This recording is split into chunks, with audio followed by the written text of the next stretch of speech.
So this is my first video, and we're going to start off with the very first Matchbox kit, the Hawker Fury in 1/72 scale. When this range came out, it was an immediate hit. You had great box art by Roy Huxley, nice, clean, colorful graphics all over the packaging. And of course you had these cool color plates on the back featuring the decals and color schemes that were included in the kit. This particular version had the box tray, which was handy for keeping all of the parts in order. The Purple range kits were crisply molded in 2 colors, something no other manufacturer had done up to this point. And considering these kits are 50 years old, they're actually really well engineered and molded. The clear parts consist of a very tiny windshield and the now famous adjustable clear plastic stand. More on that later. Decals for the time were thick, but well printed, and you always got 2 options. The instruction sheets were very clear and well printed, and they really laid out all the steps for assembly very well. And beautiful design and illustration here, very 70s, with the duotone and the really nice line drawings. Assembly begins with trimming the fuselage and doing some test fitting. The date and info from Matchbox is on the inside of the fuselage. I'm not really doing a super detailed job here, so I've kept the interior very basic. When we got into assembly, the only tricky part was the top part of the assembly where the strut's attached. You blow this and the wings will not go on properly. So a little extra care was taken with test fitting. With all that squared away, the wings went on. Very nice fit overall, but there are some spots that needed filling, particularly around the wing roots. Also, where the tail mates to the fuselage. A little Tamiya putty was all it needed.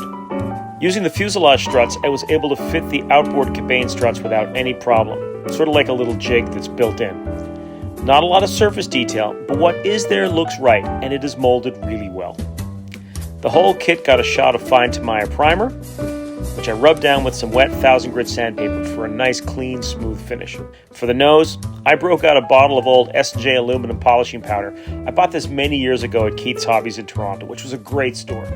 This is messy stuff, so I did this step in a paper-lined aluminum tray. It makes for a nice aluminum finish on the nose that will be contrasted with the silver dope fabric that we're going to spray. I masked the nose and sprayed the entire kit with Tamiya titanium acrylic to emulate the silver dope fabric. Overall, it's looking a little bland, but just you wait.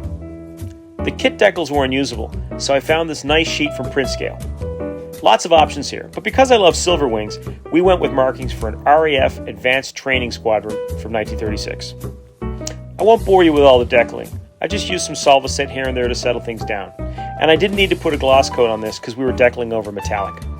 The decals went on great, though I did notice some registration issues with the roundels, which I should have trimmed. But it's starting to look the part. Next, onto the rigging. While I do use things like Easy Line on some kits, for these smaller ones, I still use stretched sprue, attached with either CA or white glue, and a lot of cursing. It's tedious and time-consuming, but it does make all the difference.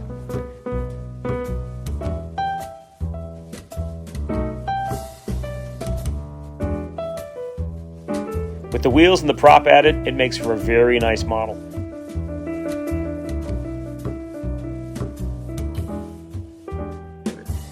Hope you enjoyed this. Thanks for watching.